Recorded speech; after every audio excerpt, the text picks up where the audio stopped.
이번에는 그 27페이지입니다. 이제 하나님에 관한 그 지식, 그리고 일단은 서론적인 의미에서 성경을 다루었죠. 그러니까 우리가 결국 하나님을 어떻게 알고 관계하고 믿고 또 그 앞에 살아가느냐, 그럼 이제 그 기초가 성경이라는 말씀을 드렸죠. 그러면 이제 성경에 대한 서론적인 얘기를 이제 끝내고 그 다음에 이제 어디로 들어가겠습니까? 당연히 하나님의 신론으로 들어가겠죠. 신론은 하나님께서 어떤 존재이시며 어떤 일을 하셨는지, 그러니까 그분의 그 존재와 사역에 대한 이야기를 하게 되는 건데, 삼위일체는 이제 그 존재, 그분이 어떻게 존재하시는가. 자, 그 다음에 그렇다면 이제 삼위일체로 우리가 들어가겠습니다. 삼위일체는 하나님에 대한 지식은 오로지 무엇을 통해서요? 역시 종교개혁자들, 특히 칼빈은 삼위일체를 사변적으로 접근하지 않고 무엇으로 접근할까요? 성경대로, 성경을 통하여 삼위일체를 논증합니다. 그래서 삼위일체는 결국 이 삼위일체라는 말은 그 비번에 나와 있는 제목이 그 삼위일체가 다루는 주제를 잘 요약해 놓은 것이죠. 뭐라고 되어 있죠? 비번 시작. 한 삼대의 하나님 안에 새 위격의 구별성이 존재. 그러니까 본질에 있어서 하나이며 그 한 본질 안에 한 하나님 안에 무엇이 존재한다는 거죠? 새 위격. 구별되는, 위격을 통해서 구별되는, 그러니까는 위격이라는 구별성이 그 안에 존재한다. 그러니까 결국 삼일체라는 것은 본질의 통일성과 뭐를 보는 거예요? 본질에 있어서 통일성과 위격에 있어서의 구별성.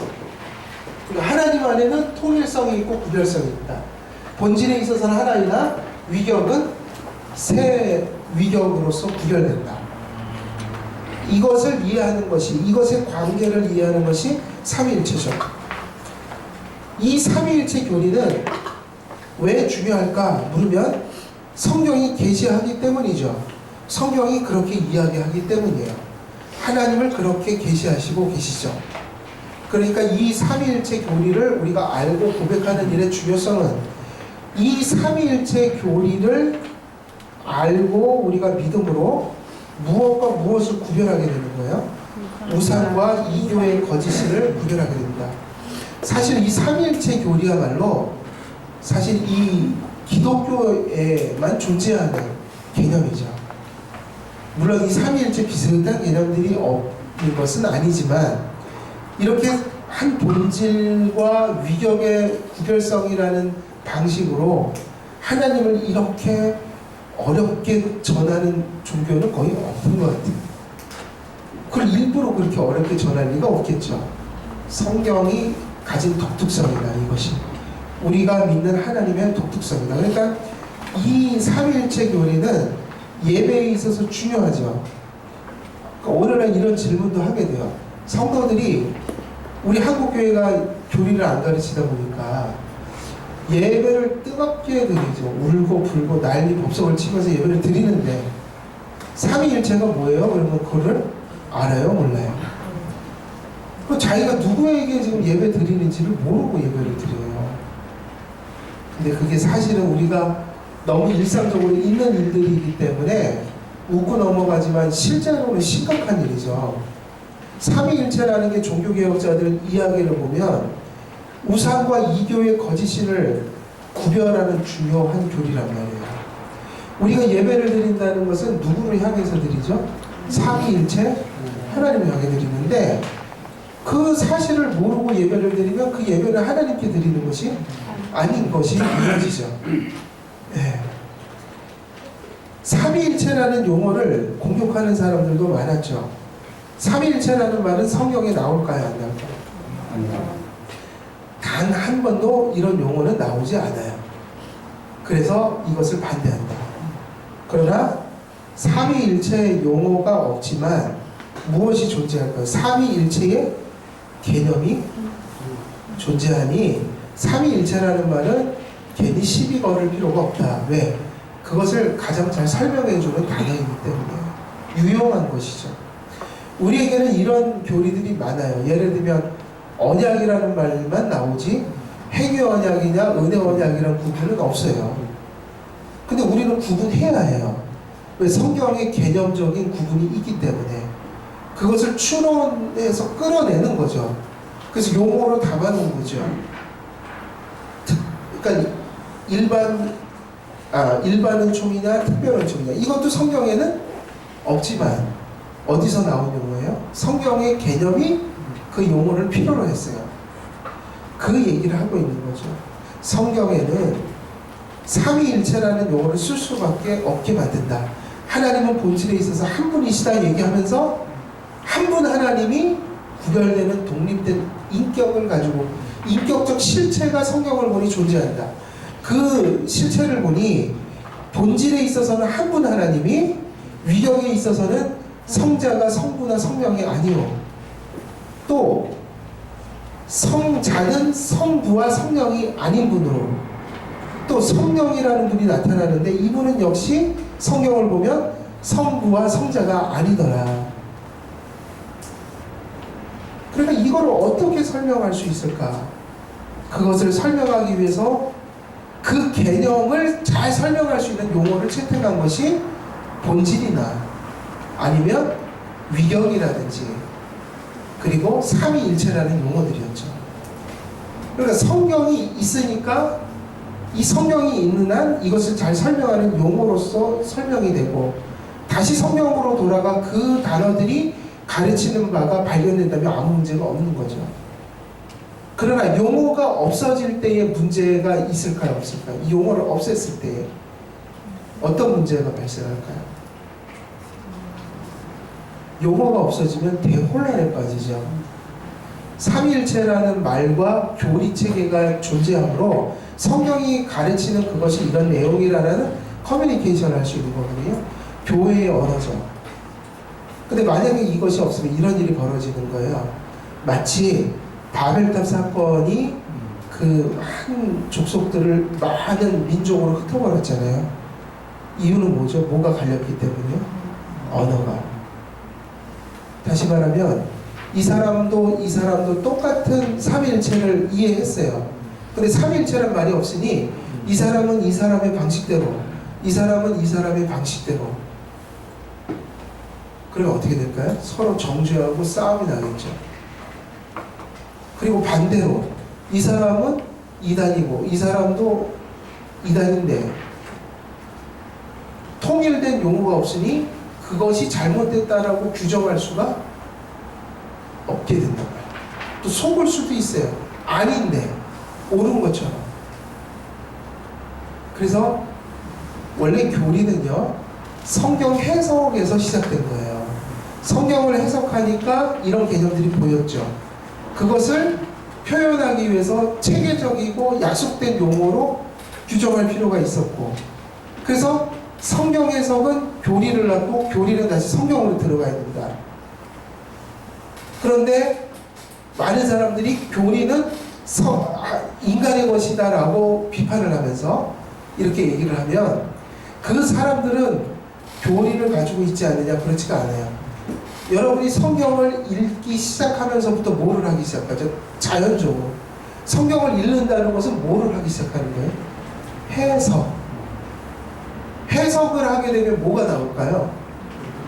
교리적 판단이 나오는 거예요. 나는 이 구절을 이렇게 생각해. 이건 이거야. 그러니까 교리가 없는 사람이 존재할 수 있을까요? 없어요. 그러니까 교리를 반대하는 사람들은 자기 교리를 가지고 정통을 부인하고 싶은 거지 교리가 없는 사람은 없단 말이에요. 그럼 그게 모순이죠. 삼위일체라는 용어는 성경이 가리키는 개념을 설명해 줄 뿐이에요. 그러면 이제 이런 질문이 제기가 돼요. 그럼 삼위일체라는 용어를 안 쓸 수는 없나요? 다른 용어를 쓸 수 있는 가능성은 없을까요? 있을까요? 없을까요?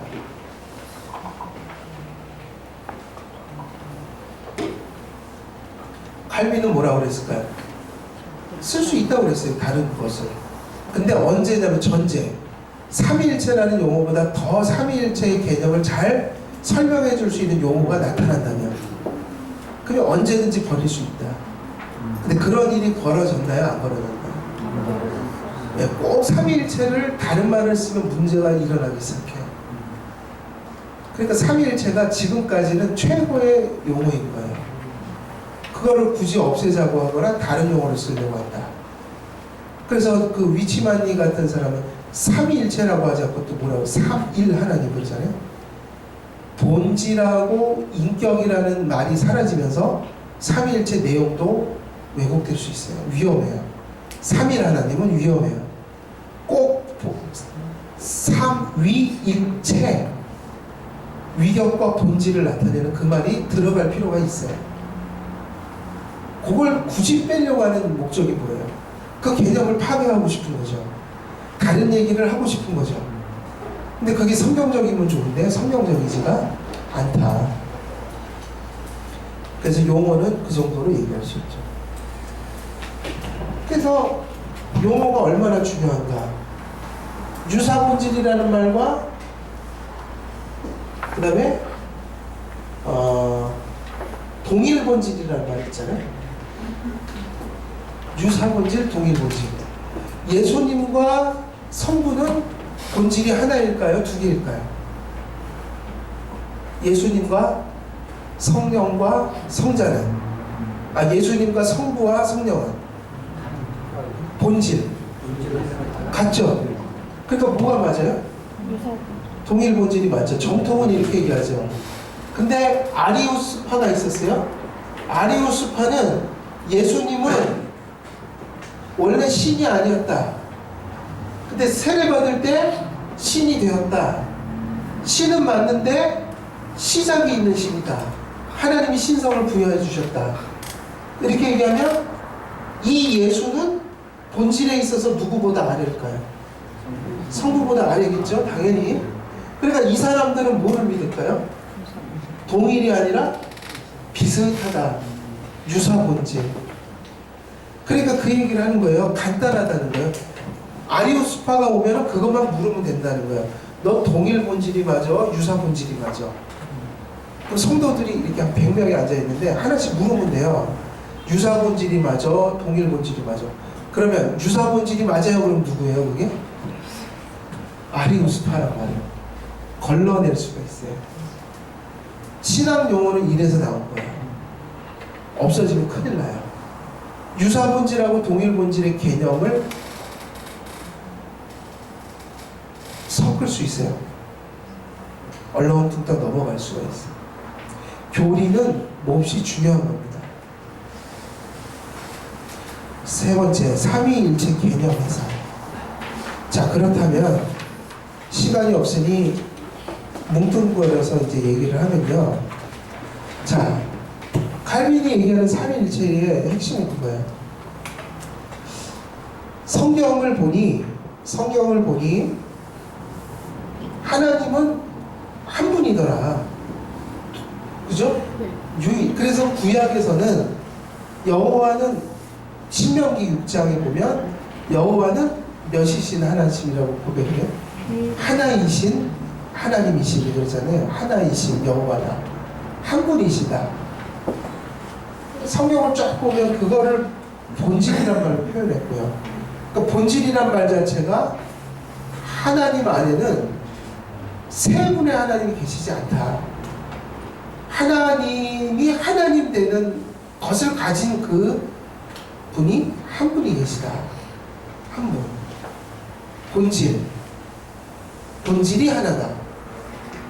하나님이 몇 분이냐고 물으면 이런 식으로 다시 말하면 이렇게 본질이 세 개를 가진 그런 분이 계신 게 아니라 하나님은 아무리 찾아봐도 한 분으로 이야기할 수 있는 하나님이 하나님 되는 정말 그것을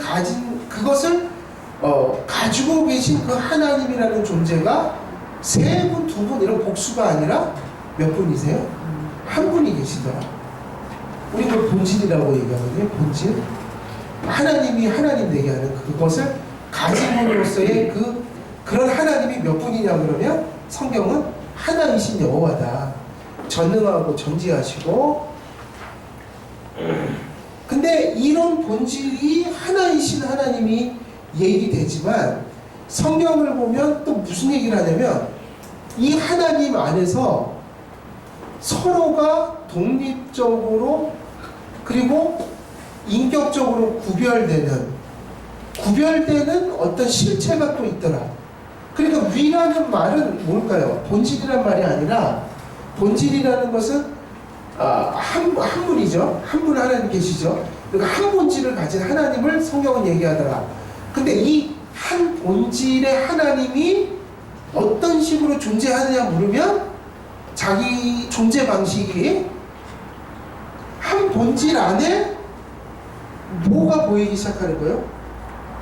뭐 하는 게 보이기 시작해 성경이? 그 하나님에 대해서 하나를 얘기하는 게 아니라 이제는 하나를 얘기하면서 그 하나 안에 뭐가 있다는 거예요? 구별을 얘기하더라 성경을 보니까. 그래서 아까 말씀드렸던 성부는 절대로 성자나 성령이 아니에요. 그래서 그 겟세마네에서 누가 막 그 피땀을 흘리면서 기도하셨죠? 예수님, 그 성자죠.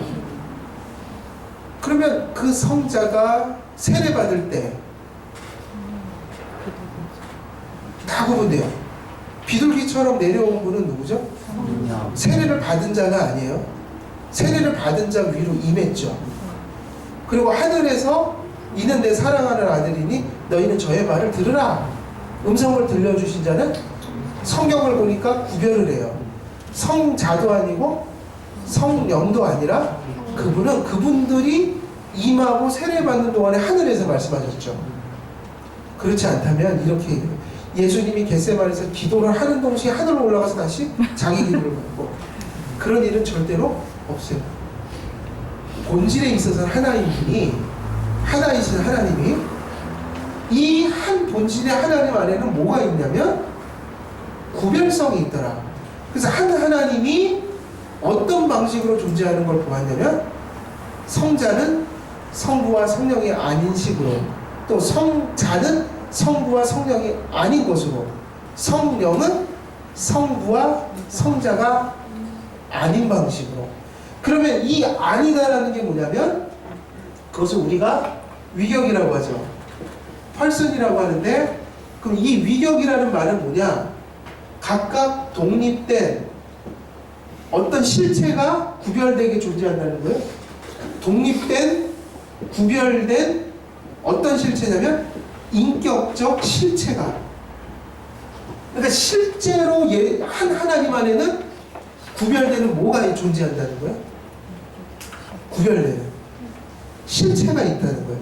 그걸 위격이라고 해요. 그 실체는 뭐냐? 인격적 실체다. 인격적 실체라는 게, 인격이라는 뜻이 뭐죠? 인격. 하나님의 인격하고 인간의 인격은 다르죠. 그 위격이라고 하지만은 인격성이라는 거는 하나님이 오리지널이라면 우리는 또 인간적으로 추론될 만한 어떤 것을 부여받은 거잖아요. 근데 하나님의 인격이나 우리의 인격이나 인격이라는 말을 쓸 때는 뭐를 의미하는 거예요? 뭐가 구별되는 거죠? 위가 구별되죠? 그럼 그 위가 뭐냐는 거예요. 어떤 의미에서 구별되는 실체가 있냐는 거죠. 뭐가 다르냐? 모양이 다르냐? 뭐 이렇게 물을 수 있잖아요. 그 다른 게 뭐냐? 본질이. 그러면 위격이라는 말은 인격, 펄슨이라는 말을 쓰니까 인격성이라는 게 뭘까요? 인격이라는 게. 뭘 인격이라고 하죠? 여러분, 인격이 뭐예요? 인격은 두 가지를 얘기하는 거예요.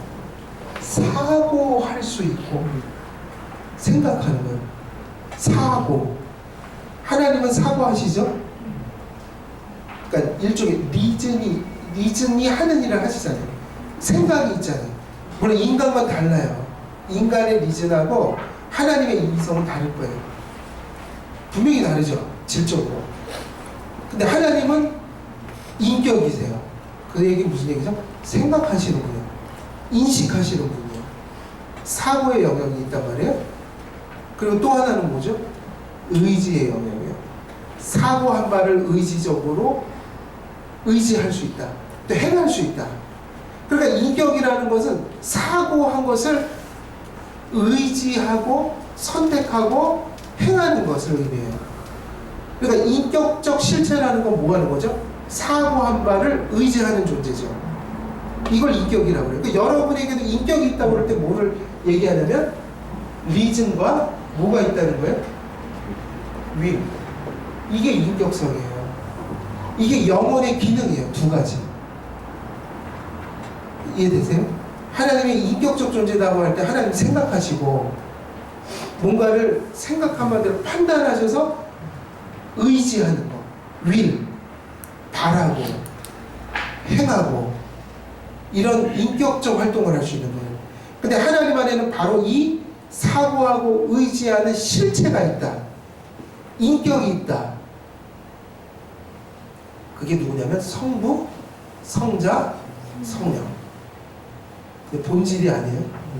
한 본질의 하나님이 그 하나의 본질인 하나님이 어떤 양식으로 존재하느냐 그러면 구별된 인격적 세 가지 실체로 존재한다.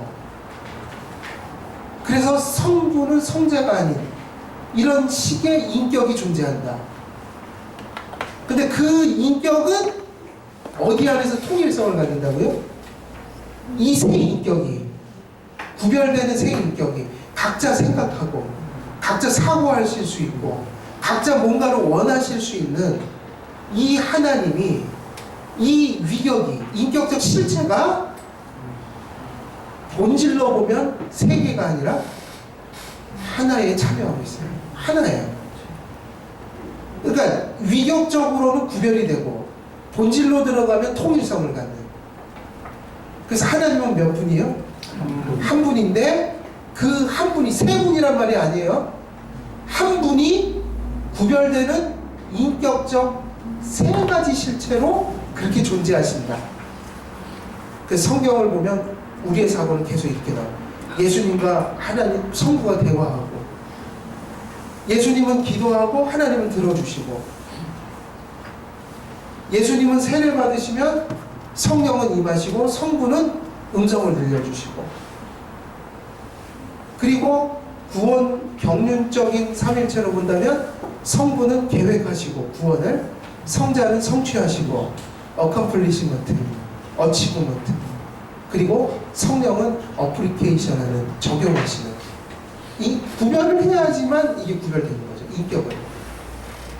근데 이것은 세 분이라는 뜻이 아니라 한 분 하나님이 근데 이때 한 분이라고 할 때 뭐를 얘기한다고요?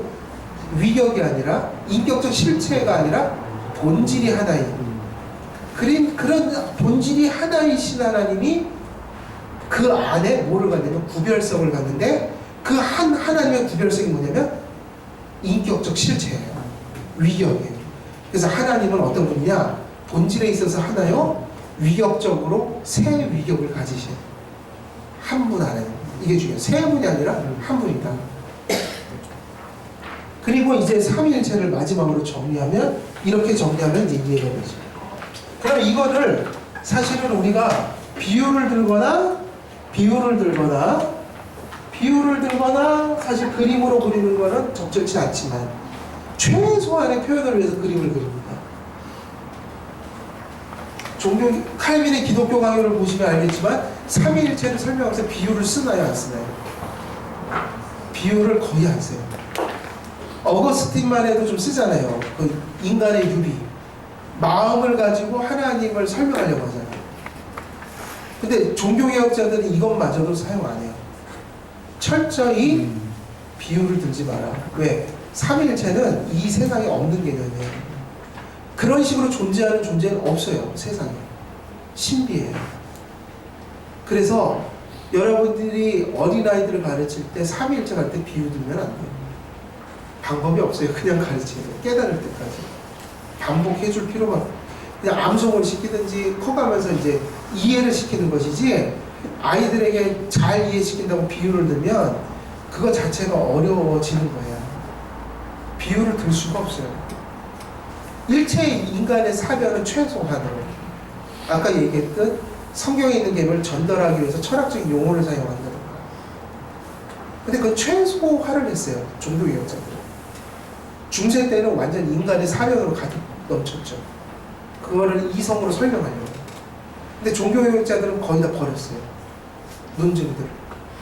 최소한 성경에 근거한 단순한 설명을 했어요. 이게 단순한 거예요. 그러면 우리는 어떻게, 사람은 실체와 본질이 이래요. 예를 들면 인격이라고 할 때 A라는 사람이 있고 B라는 사람이 C라는 사람이 있죠. 그러면 각각 인격이 몇이에요? 하나씩 있죠. 여기까지는 비슷할 수도 있어요. 그죠? 구별되니까. 구별은 잘 할 수 있잖아요. 근데 본질에 있어서는 다 어떻게 돼 있어요? 각 인격이 각 안에 본질을 인간으로서 인간으로 존재할 수 있는 본질 개별적으로 가지고 있죠. 사과는 사과의 실체가 있다면 사과도 사과가 될 수 있는 본질은 각자 하나씩 가지고 있는 거예요. 근데 하나님은 이렇게 존재하지 않고 이렇게 존재해요. 그래서 삼위일체는 이 세상에 없는 게 있어요. 본질이 몇 개라고요? 하나죠. 한 본질 안에 어떻게 되어 있는 거예요? 성부가 계시고 성자가 계시고 성령이 계신데, 이 그림보다 이게 낫다. 원래 제가 까먹었어요. 자, 다시. 성부, 성자, 성령이죠. 각각 구별된 실체죠. 그러니까 뭐를 표시해줘야 돼요? 아니다. 이분은 이분과 같이 않다. 근데 각 구별된, 독립된, 구별된 인격적 실체가 본질로 얘기하면 몇 개의 본질을 같이 가지고 있어요. 그래서 한 분이에요. 그래서 통일성 얘기하면 어디로 들어가야 돼요? 하나님은 한 분이야. 그러면 본질이에요. 그러나 구별돼. 그러면 본질이 아니라 위격, 인격적 실체가 구별된다. 서로가 같지 않다. 그러나 본질이 몇 개죠? 하나. 그러나 이 세상에는 이런 게 없죠. 이게 맞잖아요. 이렇게 성부, 성령 각자의. 그럼 몇 분이 되죠? 하나님은? 세 분. 삼신론. 저랑 삼신론. 그리고 인격이 이게 다르지 않아. 그러면 그냥 같은 게 다른 방식으로 양태론. 양태론은 뭐를 부정하는 거죠? 구별성을 부정하는 거고, 삼신론은요, 통일성을 부정하는 거죠. 그러니까 이런 본질, 한 본질에 구별된 인격적 실체가 존재하는 것은 이 세상에 존재할 수 없어요. 여기까지가 기독교가 보편적으로 얘기할 수 있는 삼일체 설명이고 칼빈의 설명이라면, 그러면 이제 우리는 이 질문을 좀 하게 돼요. 그러면 우리가 이거를 믿음으로 받을 수 있죠. 이걸 우리는 믿잖아요. 이해도 하잖아요. 근데 여기서 더 나가면 이제 안 돼요. 여기서 더 나가면 그것은 성경이 아니라 철학이에요. 그럼 뭐를 질문하면 철학이 되는가? 그러면요, 그걸 이해는 됐어요. 이런 게 있다는 거는. 이게 무슨 얘기인지 알겠어요.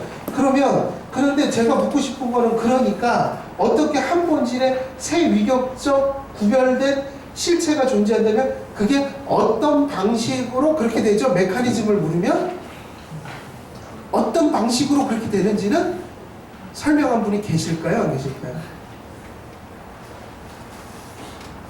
설명 못해요. 그게 무슨 얘기냐면, 거기서부터는 성경이 설명한 적이 없다. How to, 어떤 방식으로 그렇게 가능합니까? 그거는 아무도 몰라요. 그래서 신학에는 뭐가 있냐면, 성경이 뭐 한 데까지 가라고 그랬어요? 성경이 말씀하시는 데까지 가고, 성경이 침묵하는 데서 우리도 어떻게 해야 된다? 멈춰야 되는데, 사람들이 교만해서 그거를 싫어해요. 그 영역으로 들어가면 그 사람 빠져 죽어요. 회의에 빠지거나 이단이 나오거나. 왜냐면 저 영역은 그래서 우리가 신학을 공부할 때 이 부분을 일반적 학문하고 구별해서 우리가 이해해야 돼요. 사실은 일반적 학문도 논증의 한계가 있을까요, 없을까요? 과학도 있죠. 설명 못하는 게 있죠. 이 겸손해야 되는데 꼭 신학에 오면은 이런 부분을 공격한단 말이에요. 그러니까 신학에는 모순이 있고